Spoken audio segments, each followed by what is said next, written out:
even when you're going through shit, you can be vulnerable with the right audience.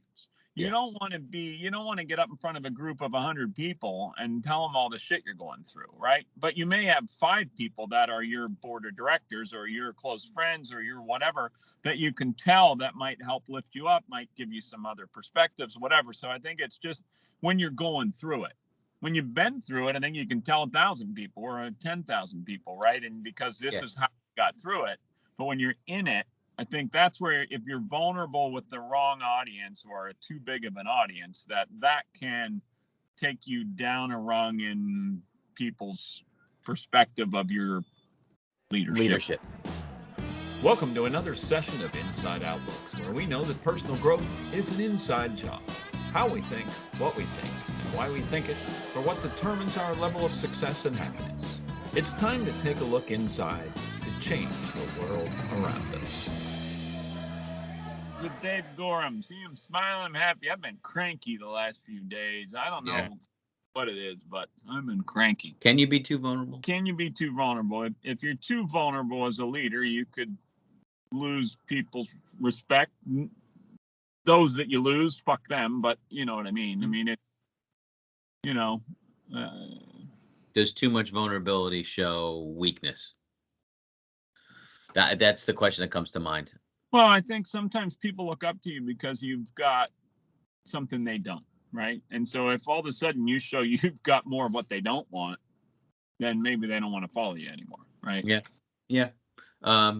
And it could be a case where if you show them, just playing devil's advocate, you show them how to get through it, right? Does vulnerable mean dramatic?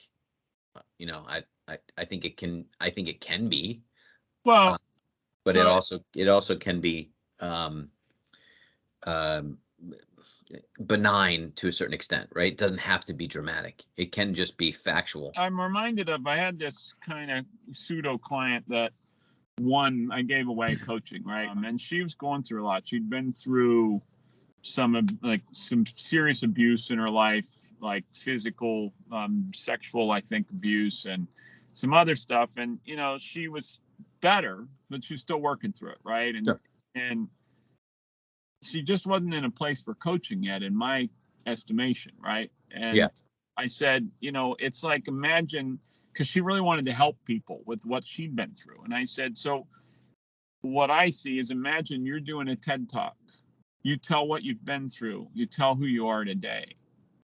Where's the I overcame and look what I'm doing now? And you're not there yet. I said, you're still in the middle of it. And you've got to get to the point where you can now talk about how you got out of it and look how you're thriving. Mm-hmm. Right. And I think you need to get a little further toward that before I can help you. Because it was just too much, like her ending up in the hospital, like mental side of things or emotional side of things. And I'm like, I've had that too. Yeah. Yeah. And I think that's the balance of therapy. If you just take two, therapy and coaching, right? There's a need and a space for both at the same time or separately, independent. And there's also space for it to be interdependent, doing the same thing. I've had a lot of clients that have been doing therapy for years, and they're still doing it through coaching. It's a totally different bend on self-improvement. Being that, to your point, she might have to heal old wounds, right, before she can be synergistic with where she's going. To your point about how you overcome it. If you're still in it, you can't say how you overcame it because you're still on the path. And that's where I think too much vulnerability can be a bad thing, in the sense of if you're a leader, if you're a whatever, because if you're in it and you haven't gotten through it yet, your vulnerability is purely like, I don't know what I'm doing, right? Or I haven't figured this out yet. Once you get through it, you can be vulnerable about what you went through, but it's not as easy to be vulnerable when you're in the midst of it. Okay. So here's what I hear. Because I'm struggling with what you're saying. Because I want to align with, you be vulnerable no matter what. That's what I want to align with, right? But I'm still kind of have one foot in what you're saying, where can it be too much? what comes to mind for me is, so we do the what was your struggle, what was your success, and what's Right. your shout out for the month, right? Gets people talking. Mine, for about 8 months, my struggle was, I don't know what I'm doing. Like literally, I would say that. I have all these things, and I know you guys see me doing things, and it's, we obviously have results. But if I was to be honest about it, I'm struggling with, I'm trying to find my place in the company. And I would elaborate a little bit, and I think maybe it's a little bit of what you're saying. I would elaborate, so it's more being skillful and strategic on how you be vulnerable. To your Well, point about the woman with the TED Talk idea, I could give them an idea of where I was going, even though I was still in it. And I was taking some of the drama out of being vulnerable, saying, this is my challenge and this is how I think I'm getting through it. But yet I kept saying it month after month, but in a different way. And I think if they were recorded, you probably would see a progression towards, and I think my last two were like, I'm struggling with the fact that I feel like I have no struggle. And I want to come up with a struggle, but I'm in a great spot. So that's my struggle, right? And sure. that I think shows even more vulnerability to question where you're at. So my second thought on that was, during his parents' death, passing, right, which was a year or two or three, he was a crying, blubbering person when he would talk about his struggle, because he would say it. But there wasn't drama in there, like you had to go and lift him up, right? Or had to go and put your arm around him and say, we're here for you. He was standing, with his arms out like this, standing up and still crying and saying, this is what I'm struggling with. So I think that is a little bit of what we're thinking with, talking about in showing vulnerability, to point. And I don't know his life at all. So this is just, a thought in my head, is how much more powerful would he be if he let some other people in, and maybe he's got a group, right? That's holding him up, that he doesn't need an extra one like you, right? Not to say Right. that it's about you, it's about maybe No. the sheer numbers of it. Um, uh,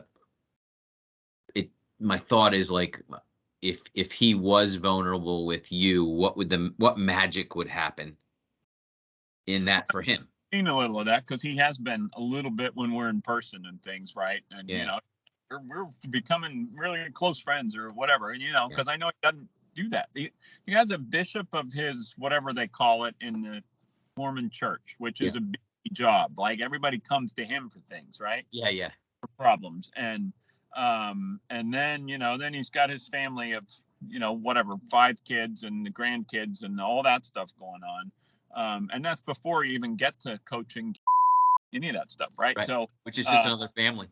but I think the other thing that I was thinking about when you were talking about all of that is that you can, even when you're going through shit, you can be vulnerable with the right audience.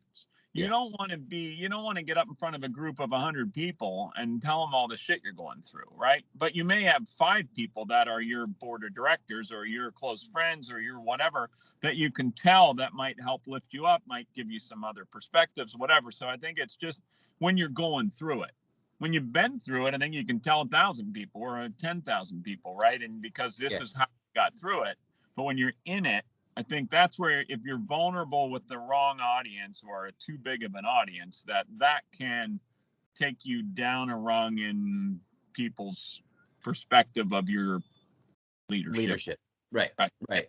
And really, I think you're putting a point on what I'm saying, because I don't think it has to do with the amount or the quantity of people. It's more specific to how strategic and skillful that you bring that message out, because it takes a lot of courage to do that. And when you're stepping into that courage, fear, going right back to fear might pull you back from actually giving your message out skillfully and carefully. Yeah. Right. Yeah. And I hate that word careful. it's really more skillful and strategic, that Well, it aligns with you as a leader. Whatever you're in can throw you off of that ability to be skillful, right? Because if you're in the midst of chaos and whatever stuff, if you let yourself be vulnerable, the wrong stuff might come out, right? Yeah, right. Well, yeah, if you're caught off guard, yes, right. Yeah. To my example, I know this is coming up. This is a setting in a safe space. It's like a presentation, right? It's my turn to be up. I've already mustered up the courage and intention and stamina to at least get out this piece of it, right? This piece of what's inside, and show some vulnerability, right? So in another setting, if that's not planned, which is what skillful is, right? Yep. Your skills are planned out. If it's not planned out, then yeah, you could be speaking to the wrong audience. You could be speaking to the right audience at the wrong time. So yeah, so it's less, to me, it's less about being careful and more about being skillful. Yeah, and I mean, I think, and I look at the examples we're using, right? You got a event with 100 people versus a event with 15 or 20, right? It's easier to be vulnerable in the 15 to 20 because they're all being vulnerable. Whereas if you're up in front of 100, you're the only one being vulnerable, right? Yeah, I mean, there's a depth to it, right? Yeah. There's a depth to it. Yeah. So, yeah. Interesting. I just want to do a shout out to Daryn, because I think she would keep the conversation going with some questions. Yeah. Is she sitting in the back seat? No, unfortunately, she's not. And Hazel's not even here to throw in her 2 cents. So, thanks for just catching up today. I think I needed it this morning. Yeah. I needed to. Thanks for listening, and remember, your outside world is an inside job. See you next time.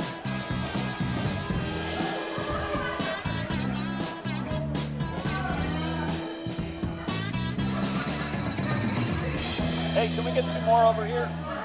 Make them double.